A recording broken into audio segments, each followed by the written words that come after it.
and of our frightful position therein, that we shall either go mad from the revelation or flee from the deadly light into the peace and safety of a new dark age.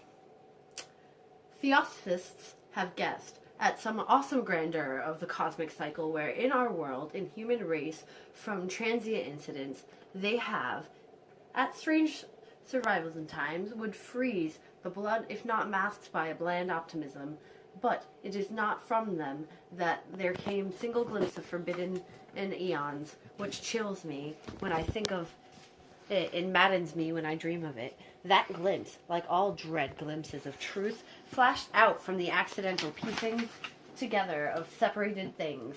In this case, old newspaper items and the notes of a dead professor. I hope no one else will accomplish this piecing out. Certainly, if I live, I shall never knowingly supply a link to such a hideous chain. I think that the professor, too, intended to keep silent regarding the part he knew, and that he would have destroyed his notes if not sudden death seized him. My knowledge of the thing began in the winter of 1926 through 27 with the death of my granduncle George Gamble Angel, Professor Emeritus of Semantic Languages at Brown University in Providence, Rhode Island. Professor Angel was widely known as an authority on ancient inscriptions and frequently been resorted to by the heads of prominent museums, so that his passing at age of 92 may be recalled by many. Locally, interest was intensified by the obscurity of the cause of his death. The professor had been stricken whilst returning from Newport boat, falling suddenly, as witnesses said, after having been jostled by a nautical-looking, I don't like that word, who had come from one of the queer dark courts on the precipitous hillside, which formed the shortcut from the waterfront to the deceased home in William Street. Physicians were unable to find any visible disorder, but concluded after perplexed debate that some obscure lesion of the heart, induced by the brisk ascent of so steep a hill by so elderly a man, was responsible for the end. At the time, I saw no reason to dissent from this dictum, but latterly I am inclined to wonder, and more than wonder. As my granduncle's heir and executor, for he died a childless widower, I was expected to go over his papers with some thoroughness, and for that purpose moved his entire set of files and boxes to my quarters in Boston.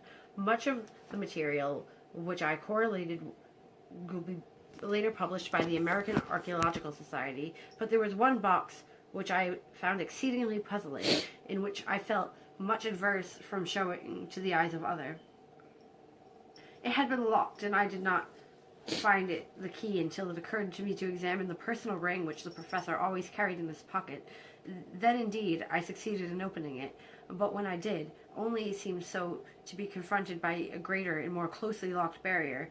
For what could be the meaning of the queer clay bas-relief and the disjointed jottings and ramblings and cuttings that I found? Had my uncle in his later years become credulous of the most superficial impostors? I resolved to search out the eccentric sculptor responsible for this apparent disturbance of an old man's peace of mind. The bas-relief was a rough rectangle less than an inch thick and about 5 by 6 inches in area, obviously of modern origin. Its design, however, were far more for modern in atmosphere and suggestion. For although the varieties of cubism and futurism are many and wild, they do not often reproduce the cryptic irregularities which lurks in prehistoric writing. In writing of some kind in the bulk of these designs seems certainly to be.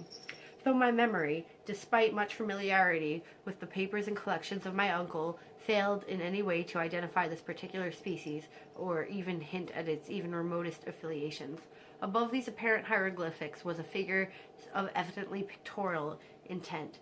Through its impressionistic execution forbade a very clear idea of its nature. It seemed to be a sort of monster, or symbol representing a monster, in the form which only a diseased fancy could conceive.